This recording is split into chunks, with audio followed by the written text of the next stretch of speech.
کرنا چاہیے. پاکستان میں موجودہ جو ایک سیاسی کیفیت ہے جس میں نوجوان حجام کی کیفیت میں مبتلا ہیں, پولیٹیکل ڈائریکشن کی سمجھ نہیں آ رہی, بیوروکریسی, ہماری اسٹیبلشمنٹ, ہمارے ادارے ایک دوسرے کے مخالف کھڑے, آگے بڑھنے کا کیا طریقہ؟ آگے اسی طریقے سے بڑھیں گے ہم. یہ ہمیشہ قوموں میں ہوتا ہے. اسی کو تو کارل مارکس نے کہا نا ڈائلیکٹیکل مٹیریلزم, کہ دو مختلف متضاد چیزیں آپس میں ٹکراتی ہیں اور ان میں سے پھر ایک سولوشن نکلتا ہے. یہ سولوشن نکلنا تھا. آپ تاریخ سے سبق سیکھیں. ہٹلر ٹکرایا پوری دنیا کے ساتھ, بدماش تھا, سب کچھ تھا, لیکن اس میں سے ایک فائدہ مند چیز کیا نکلی؟ وہ تو جنگ ہار گیا, لیکن گریٹ برٹن میں اتنی کمزور ہوگی کہ ہمیں آزادی مل گئی. ورنہ یقین کریں ہٹلر نہ ہوتا ہم آج بھی غلام ہوتے ہیں, لیکن ایک فائدہ ہوتا ہے کہ بلٹ ٹرین میں پھر رہے ہوتے ہیں, اس چکا چک میں نہ پھر رہے ہوتے ہیں. تو یہ ہمیشہ ہوتا ہے. یہ بھی ایک نہ ایک دن ایسا آنا تھا کہ 70 سال سے جن لوگوں نے پاکستان کے اوپر قبضہ کیا ہوا ہے غیر اعلانیہ, اور اب تو اعلانیہ بھی کر رہے ہیں, اور عوام آمنے سامنے آنا تھا. اس کی ابتدا ہوئی ذوالفقار علی بھٹو سے. اس کو کچھ فاصلہ طے کروایا بے نظیر بھٹو نے, پھر نواز شریف نے, اور اب عمران خان صاحب نے. اس میں غلوف والا معاملہ ہوا, وہ ہو جاتا ہے. دوسری طرف سے کیا غلوف نہیں ہوا؟ بھٹو کا جو قتل تھا کیا عدالتی قتل نہیں تھا؟ یہاں پہ اگر عمران خان صاحب سے 9 مئی ہو گیا تو یہ بھٹو کے قتل سے تو چھوٹی چیز تھی نا. یہ ہو جاتا ہوتا ہے. میں سب کو مشورہ دے سکتا ہوں کہ آپ قانون اور آئین کے اندر رہیں اور اس معاملے کو آگے چلنے دیں. جو قانون اور آئین کے اندر آتا ہے وہ سزا کاٹے, اور جو نہیں آتا صرف اپنی ذاتی دشمنی نبھانے کی خاطر آپ معاملات کو اس طریقے سے نہ لے کے چلیں. غربت, افلاس, بے روزگاری, لاقانونیت, اس میں غریب آدمی پاکستان میں جس کے پاس کچھ پیسے بھی نہیں ہے رہنے کے لیے اور زیادہ بہتر معاش گزارنے کا طریقہ کار نہیں ہے, کیا وہ آٹا بجلی چوری کر سکتا ہے؟ شریعہ کیا کہتی ہے کہ اگر وہ حالات بہت مخدوش ہو گئے ہیں تو خودکشی کر سکتا ہے؟ خودکشی تو بالکل نہیں کر سکتا. چوری والا معاملہ بھی اس حد تک ہے کہ جب زندگی موت کی کشمکش بن جائے اور اس کے اوپر سزا بھی نہیں ہوگی. لیکن اس کے سولوشن کی طرف جائیں گے. اسٹیٹ کی ذمہ داری ہے کہ وہ ان کی بیسک نیڈز پوری کرے. میرا خیال ہے پاکستان میں جتنی چیریٹی ہے نا, کوئی بھوکا مر نہیں سکتا. وہ تھوڑی سی ہمت کریں تو پورے ملک کے اندر, آج آپ جیلم جیسے چھوٹے شہر میں کتنے تندوروں کے بعد لکھا ہے کہ آپ کو روٹی فری ملے گی. پورے ملک کے اندر اس طرح ہے. کھانے پینے کے اعتبار سے کوئی ڈیتھ والا معاملہ نہیں ہوتا, لیکن یہ ریاست کی ذمہ داری ہے. جن لوگوں کو بڑا بننے کا شوق ہے یہ جہنم کما رہے ہیں. بخاری مسلم کی حدیث ہے, جو حکمران کسی قوم کے اوپر جب بنایا جاتا ہے اگر وہ ان کے ساتھ انصاف نہیں کرے گا تو جنت کی خوشبو بھی نہیں پائے گا. اگر کوئی غریب آدمی پاکستان میں اشیاء نہیں خرید سکتا اور اسے قسطوں پہ لینی پڑتی ہیں اور قسطوں کے اوپر ایک انٹرسٹ ہے جو وہ پے کرتا ہے. آج کل پاکستان میں نئی کچھ ایپس آئی ہیں جن میں آپ لون بھی لیتے ہیں اور واپس پے کرتے ہیں. شریعہ کیا کہتی ہے کہ یہ جائز؟ دیکھیں جو پیسے کے بدلے پیسہ ہے نا ایپس کے ذریعے, وہ تو سود ہے. ونس کموڈٹی انوالو ہوگی نا تو اس میں جو ٹائم ویلیو آف کموڈٹی ہے نا وہ سود نہیں ہے. مثلا نقد کا موبائل 1 لاکھ کا ہے اور ادھار کا قسطوں پہ 1.5 لاکھ کا ہے تو یہ جائز ہے, کیونکہ کموڈٹی انوالو ہوگی, یہ کاروبار ہے اور یہ بالکل جائز ہے. صرف اس میں ایک بات ہے کہ پینلٹی نہیں ڈالنی چاہیے قسط لیٹ ہونے کے اوپر. باقی جو آپ باقی اضافی پیسے لے رہے ہیں نا تو وہ پیسے کے بدلے پیسہ نہیں لے رہے, کموڈٹی کے بدلے لے رہے ہیں. کریڈٹ کارڈ بھی اسی میں آئے گا؟ نہیں, کریڈٹ کارڈز بنی وہ تو پیسے کے ساتھ ریلیٹڈ ہے نا, تو آپ پیسہ لے رہے ہوتے ہیں, پیسے کے بدلے پیسہ بنا ہے. ادویات استعمال کرتے ہیں مختلف نوعیت کی جو کہ پاکستان میں امپورٹ کی جاتی ہیں. بہت ساری ادویات ایسی ہیں جن میں جانوروں کے مختلف حصے استعمال ہوتے ہیں اور زیادہ تر میں خون بھی استعمال ہو سکتا ہے یا الکوہل استعمال ہوتی ہے. کہاں تک جائز؟ زندگی موت کی کشمکش کے پوائنٹ آف ویو سے جو ادویات ہیں وہ تو آپ یوز کر سکتے ہیں. ادویات استعمال ہی تب کرتے ہیں نہیں, وہ اس طرح نہیں, عام ادویات نہ ہو. مثلا کئی کھانسی کے ایسے شربت ہیں جن میں الکوہل ہے اور بعض الکوہل فری بھی ہیں, تو آپ الکوہل فری استعمال کریں. اب کھانسی ایسا مسئلہ نہیں وہ زندگی موت کا مسئلہ ہے, ٹھیک ہے. الا یہ کہ آپ اس کے روٹ کاز کریں گے. ٹی بی ہے تو وہ پھر ٹی بی والوں کو اس شربت سے کوئی فرق نہیں پڑے گا, وہ تو علاج ہی بالکل ڈفرنٹ ہوتا ہے.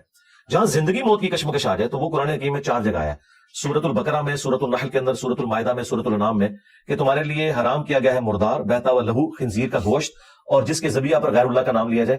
لیکن اگر کیٹاسٹرافک کنڈیشن ہو جائے, دل میں بغاوت نہ ہو, تو تم اس میں سے بھی لے سکتے ہو, پھر اللہ تعالیٰ اس پہ گرفت نہیں کرے گا. تو اس کے تحت جب کبھی زندگی موت کی کشمکش بن جائے, اب بہتا ہوا لہو جو ہے وہ حرام ہے, خون پینا حرام ہے, لیکن بلڈ ڈونیشن جو ہے یہ حلال ہے. ایک تو یہ پینا نہیں ہے, دوسری جان بچانے کے لیے ہوتی ہے. آرگن ڈونیشن حلال ہے. طلاق کے بعد مسلمان بہت ساری جگہوں پہ حلالہ کرتے ہیں اور علماء اس کے اوپر تضادات کا شکار ہیں. کیا کرنا چاہیے؟ دیکھیں علماء کوئی تضادات کا شکار نہیں ہے, یہ لوگوں کو 2 نمبری کر رہے ہیں. فقہ حنفی والے علماء حلالے نکالتے ہیں, جبکہ ان کے نزدیک بھی حلالہ پری پلان کرنا یہ زنا ہے, حرام ہے. خود مفتی اکمل صاحب جو میرے استادوں میں سے بھی ہیں, وہ کیو ٹی وی کے اوپر یہ کہہ رہے تھے کہ حلالہ کرنے والے اور کروانے والے پہ لعنت. یہ حدیث ہے سنن ابن ماجہ کی, یہ انہوں نے کوٹ کی ہے. اہل حدیث تو پہلے ہی سے حرام سمجھتے تھے, اب حنفی علماء بھی یہ مانتے ہیں کہ یہ حرام ہے, یہ حلالہ بالکل غلط ہے. جو قرآن میں حلالے کا ذکر ہے نا وہ آٹومیٹک حلال ہے, کہ کوئی شخص ایسا ہے کہ وہ فوت ہو گیا تو اس کے بعد وہ بیوی اپنے پہلے خامد کی طرف اگر لوٹ جاتی ہے جس سے اس نے طلاق لی بھی تھی, یہ نہیں کہ اس کو مار کے یا اسے زبردستی طلاق لے کے پھر پہلے کی طرف لوٹتی ہے. تو پری پلانڈ حلال. اس کو آپ یوں سمجھ لیں کہ بھول کے آپ بریانی کی پلیٹ بھی کھا جائیں آپ کا روزہ نہیں ٹوٹے گا, جان بوجھ کے ایک لقمہ بھی لے تو روزہ ٹوٹ جائے گا. کانٹریکٹ میرجز جو اہل تشیع میں ہوتی ہیں موتا وغیرہ اور جو سنیوں میں ہوتی ہیں مس یار, کیا فرق ہے ان میں؟ دونوں حرام ہے جی, کوئی فرق نہیں, حرام ہے, کوئی فرق نہیں. اور یہ جو ویسٹ کے اندر ہم کہتے ہیں ایپس انڈیپینڈنٹ لا پارٹنرز جو ہوتے ہیں کہ اب ایک مرد بالغ ایک مرد عورت بالغ دونوں آزادی سے ایک دوسرے کے ساتھ رہنا شروع کر دیں اور چھپ کر اڈلٹری نہ کریں, اسلام میں اس کی گنجائش؟ اسلام میں نکاح کے بغیر کوئی بائنڈنگ نہیں ہے. اس کے علاوہ جو چیز ہے چھپی دوستی ہے وہ حرام ہے, اور نکاح بھی اعلانیہ ہوگا. نکاح بھی اگر چھپا کے ہوا, جس طرح علماء نے دوسری اور تیسری شادی چھپا کے کی ہوتی ہے, یہ بھی حرام ہے. اس کی وجہ یہ ہے کہ جب وہ مریں گے, وہ بیویاں جب منظر عام پہ آئیں گی اور ان کا ریٹن ریکارڈ بھی نہیں ہوگا, تو وراثت میں وہ کیسے حصہ لیں گی؟ شادی ہمیشہ اعلانیہ ہوتی ہے اور زنا چھپ کے ہوتا ہے. اگر ایک آدمی یہاں سے بیرونی ملک گیا ہوا ہے اور وہاں بیوی اس کی پاکستان میں ہے, وہاں پر وہ ایک کنٹریکچوئل میرج نہیں کر سکتا؟ نہیں, کیوں کنٹریکچوئل کیوں کرے, اس کو ریل کرے. اسلام تو خاندانی نظام میں بلیو کرتا ہے نا, اسے اسلام نے اجازت دی ہے نا, اس کو بسانے کی نیت سے کرے نا. کیوں اس طرح کی شادی اور کرے؟ یہ جو مثالیں لیتے ہیں لوگ صحابہ کی زندگی سے کہ وہ جنگوں پر جاتے تھے اور وہاں شادی کر کے واپس آ وہ جاتے تو صحابہ کرام نے تو شراب پی کے غزوہ احد بھی لڑی ہوئی ہے, بدر بھی لڑی ہوئی ہے, لیکن بعد میں شراب حرام ہوگی نا. آپ مثالیں اس وقت کی دے رہے ہیں کہ جب وہ حلال تھی, تو متع حلال تھا. کون کہہ رہا ہے کہ یہ شروع سے ہی حرام تھا, بعد میں حرام ہوا ہے؟ بخاری مسلم میں حدیث موجود اس ہے. وقت انٹرنیشنل دنیا کے اندر سعودی عربیہ اور ایران ایک دوسرے کے بہت قریب آ رہے ہیں. آپ کو لگ رہا ہے یہ انٹرنیشنل پولیٹیکل ارینا جو تبدیل ہو رہا ہے, اس میں ہماری فرقہ واریت ختم ہو جائے گی؟ میں تو محمد سلمان سے اتنا اختلاف رکھنے کے باوجود میں کہتا ہوں اس کی یہ جو نیکی ہے اس کی تمام گناہوں کے اوپر بھاری ہے, جو اس نے تھنک آؤٹ آف باکس کیا ہے. اور یہ جو عذاب بنا ہوا تھا سنی شیعہ کنفلکٹ, یہ کریڈٹ جاتا ہے محمد بن سلمان کو کہ اس نے ایران کے ساتھ دوستی کر کے تو یہ دنیا میں سارا فساد ختم کرنے کی طرف بہت اچھا قدم ہے. میں تو اسے اپریشیٹ کرتا ہوں. ایک صحافی والا سوال ہے کہ آج ذرا ابلاغ کی دنیا ہے, جی. بہت ساری خبریں ہمارے پاس آتی ہیں. کبھی کبھی خبر کو آئیڈینٹیفائی کرنا مشکل ہوتا ہے, اور کبھی کبھی آئیڈینٹیفائی ہونے کے باوجود کسی پریشر میں آپ کو غلط خبر دینی پڑتی ہے. کبھی ریاست کسی ادارے کے پریشر ہوتا ہے, کبھی آپ کو ادارے کی جانب سے پریشر ہوتا ہے. یہ تمام پریشرز اور کبھی کبھی آپ کی ذاتی طور پہ منافقت کا شکار ہو جاتے ہیں. اس ساری صورتحال میں ایک صحافی کی کیا ذمہ داری ہو؟ ذمہ داری تو یہ کہ صحافی تو پھر دلیر ہونا چاہیے. میں تو کہتا ہوں صحافی جو ہیں یہ مجاہد ہیں. تو پھر ارشد شریف کی طرح ہو جائے. نہیں, وہ تو ایک علیحدہ ٹاپک ہے, میں اس طرف آؤں گا. ارشد شریف صاحب نے جو اپنے زمانے میں گل کھلائے ہیں, وہ ان کو جب وہ اے آر وائی پہ بیٹھ کے دوسرے لوگوں کی پگڑیاں اچھالتے تھے, اس وقت ان کو صحافت نہیں تھی یاد آتی. آج ان سب کے ساتھ کیا ہو رہا ہے؟ عمران ریاض, حقیقت ٹی وی, یہ لوگ کیا کرتے رہے؟ اب انہیں معید پیرزادہ نے تو خود مطیع اللہ جان کو ہائی کورٹ کے اندر کہا ہے کہ ہم لوگ ان کے اعلی کار بنے رہے, تو بھگتو نا سزا. تم نے بھی تو لوگوں کی پگڑیاں اچھالی تھی نا, تو آج تم پھر یہ مکافات عمل تمہارے ساتھ ہوا ہے نا. اب آج صحافیوں کی طرف دیکھیں, صحافت اتنا متبرک ایک کام ہے. اگر آپ سچائی کے لیے کھڑے ہوتے ہیں تو یہ پیغمبرانہ کام ہے اس اعتبار سے کہ آپ سچائی کے لیے کھڑے ہوتے ہیں, کھڑے ہو.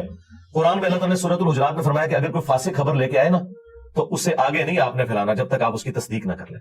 بھاڑ میں گئی جی آپ کی وہ پریشر اور وہ ساری کی ساری انتظامیہ, کہ آپ مجھے بتائیں اگر اس خبر کے آپ ڈائریکٹ خود افیکٹو ہوتے ہوں تو آپ کبھی بھی نہیں چلائیں گے, نوکری چھوڑ دیں گے. صرف لوگوں کو خوش کرنے کے لیے, دوسروں کی زندگی ونریبل بنانے کے لیے اس طرح کی خبر چلا دینا کسی کے کہنے کے اوپر, آپ اپنے آپ کو اس سے علیحدہ کریں. اسی وقت تو پتا چلے گا کہ آپ سچائی کے لیے کھڑے ہیں یا نہیں کھڑے.